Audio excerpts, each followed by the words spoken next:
Hey everybody, welcome to Top 10 Thursday on the Leek. I'm John as always, and it's been a while. Top 10 lists are the most time-intensive videos that I do with the scripting, the editing, and setting up the recording space, but I've maybe streamlined some stuff so that they hopefully won't be as inconsistent as they've been. They still won't be a weekly affair, but I should hopefully be able to do them a little bit more easily. But today we're going to do the top 10 cards that I was wrong about in my Guilds of Ravnica set review. Up first at number 10 is Healer's Hawk.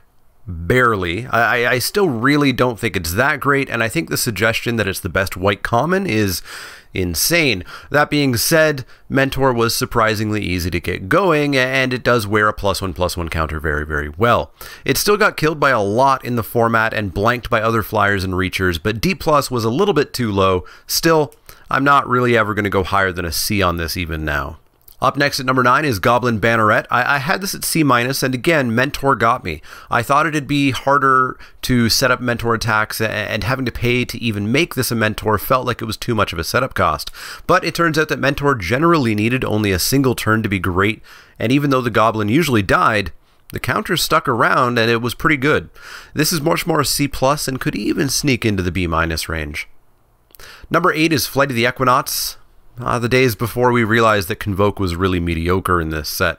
You just couldn't really establish a wide enough board fast enough to cheat this out by much. I had it at a B-, but it never really played well enough, and it was in by far the weakest guild. Ultimately, due to the format, this wasn't even really a card that I ever really considered picking up by the end. Up next at number 7 is Wishcoin Crab. I had this way down at D- just because I typically am not a fan of playing big dumb walls. It was exactly what the best deck in the format, Dimir, needed though to combat the aggro of Boros. The crab could block and even eat almost everything that Boros threw at it, while you still set behind your counter spells, your surveilling, and eventually your flyers to end the game. Still only like a C, but definitely not a D-. Number 6 is Omni Spell Adept. I knew this card was going to be dependent on there being good expensive spells that you wanted to cheat out or sorceries that you wanted to flash in. I gave this a B+ optimistically, but I did say that it was realistically probably going to be around a C+.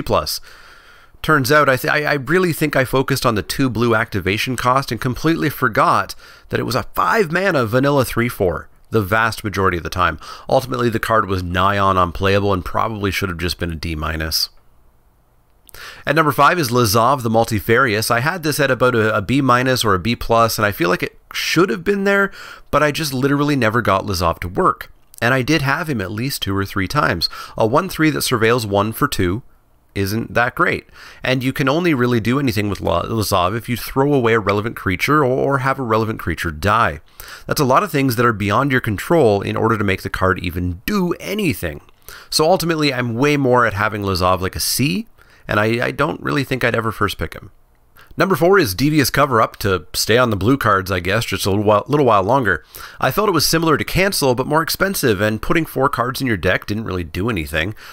Boy, I was wrong. Obviously, the ultimate thing here was to have a pair of these, meaning that you basically couldn't lose the game due to milling yourself.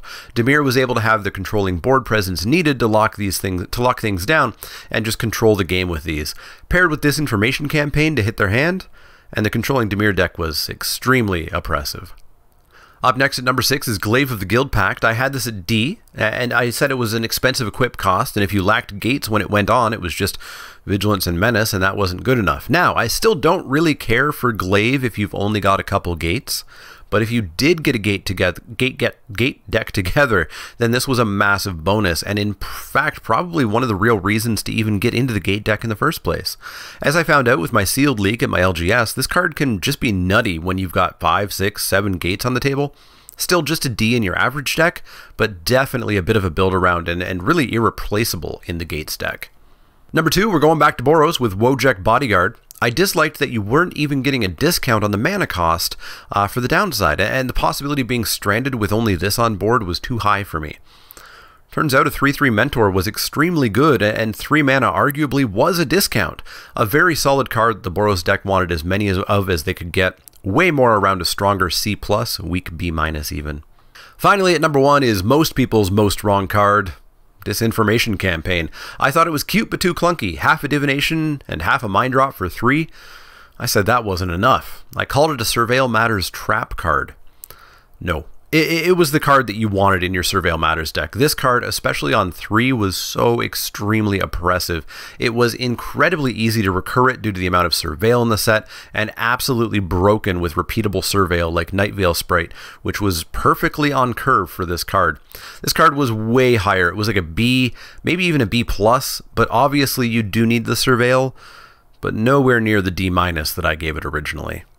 So that's going to wrap it up for the top 10 cards that I was most wrong about in my Guilds of Ravnica set review. Let me know which cards you were most wrong about from the start to the finish in the comments down below. And tomorrow, big stuff starts. The Ravnica Allegiance set review starts tomorrow afternoon with all of the white cards in the set, and then we'll go through a video a day for the following 6 days, plus exciting announcements from inkedgaming.com. Remember, if you want to use my promo code, if you're going to go buy something, the Mana Leek 10, all one word, 10 as the number, to get 10% off your order and to help out the channel.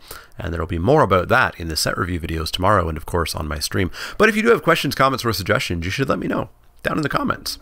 You can also find me on Twitter at the Mana Leek. That's L-E-E-K like the vegetable, not the card. You can find me at facebook.com/themanaleek, twitch.tv/themanaleek, where I'm streaming a lot more regularly now, and of course patreon.com/themanaleek. If you like the comment, if you like the content, click that thumbs up button, click subscribe if you want to see more. And if you do have questions, comments, or suggestions, let me know. Otherwise, see y'all next time.